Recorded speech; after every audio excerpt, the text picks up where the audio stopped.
Well, it looks like the worst rain is behind us, but we still have that really nasty wind. We've also been talking about that potential for a little bit of sunshine later, and we've also been stressing, don't let that fool you. We are still talking about a nasty condition, especially with all those downed power lines. Rain right now, obviously much less than it was. We've got a few breaks, especially along the shoreline and right up that I-91 corridor. Still some rain up to the north and west in Litchfield County, northern Fairfield County. If you live up in Tolland, Windham counties, you're getting some rain right now. There'll be a few more bands that come through, but no doubt the worst of the rain is now behind us. Temperatures right now, upper 60s, lower 70s across the entire area. You might notice if you step outside, it's not nearly as humid as it was yesterday, and that's what this storm really was doing yesterday, pulling up all that really nasty air from the south. Now we are beginning to see some of the drier air pulled in, and that's why a lot of the rain is shutting off. Officially, winds still out of the south and southeast. These are sustained winds right now. You can see Bridgeport sustained wind of 31,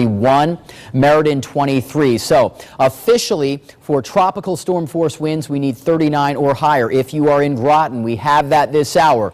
So tropical storm conditions in New London County. Everyone else, while it is very windy outside, it is not officially tropical storm-like, even though we do continue for the entire area with tropical storm warnings, and we have the flood warnings and flood watches in effect for basically the entire state right now. Those will continue through tonight. These are the wind gusts, and this is where it feels like a tropical storm. These are tropical storm force wind gusts up over 39 in many areas. Windsor Locks 41, Bridgeport 46 miles per hour, and you can see the heart of that storm right now affecting Groton, where we have a wind gust this hour at 60 miles per hour.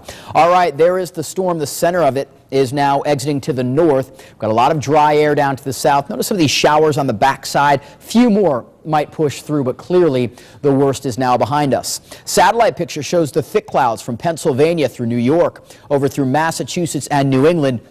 Right here is where the clouds begin to thin out a little bit. That's why by the end of the day, most folks will probably see some sunshine, but we also get the wraparound clouds on the back side of the system. A closer look at the radar. Really nasty weather right now, just north of the Hudson Valley in New York, through Vermont and New Hampshire. Very rare for areas to our north up through Canada to see tropical storm-like conditions, but that's what's happening up there right now. Again, we're getting a few breaks with a few more showers back to the west that kind of pinwheel through over the next few hours.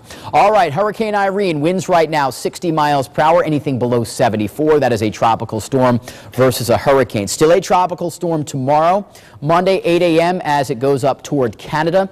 Watch this track. This is amazing. We are talking about parts of the world that simply do not see tropical storms, and that is where that tropical storm will just hover on Tuesday and Wednesday. And right there, that's Friday. Still a tropical storm.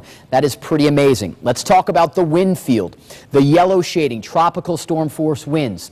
That's at about 39, and that inner shading, not hurricane force, no longer a hurricane, but winds at around 60 miles per hour. This is 11 a.m., so this goes back 1 or 2 hours, and you can see that's the heart of the windstorm right on top of us. Watch what happens by tonight, Sunday at 8 p.m. We still have the threat on the backside for some tropical storm force winds, but that really, really nasty wind approaching hurricane force, that is now up to the north. Everything will be quickly pulling away. We've got some amazing weather on the backside of this storm. In fact, let's check it out with our 8-day forecast. There's the showers and storms today. Once we get that wind in from the west, this is amazing. We are going to have 3 gorgeous days, and that is typical after a hurricane. 79, 79, 80, still great for Thursday and Friday. So this work week might be perfect from start to finish. It's been a long time since we've been able to say that. 79 to 80 next weekend. We could see some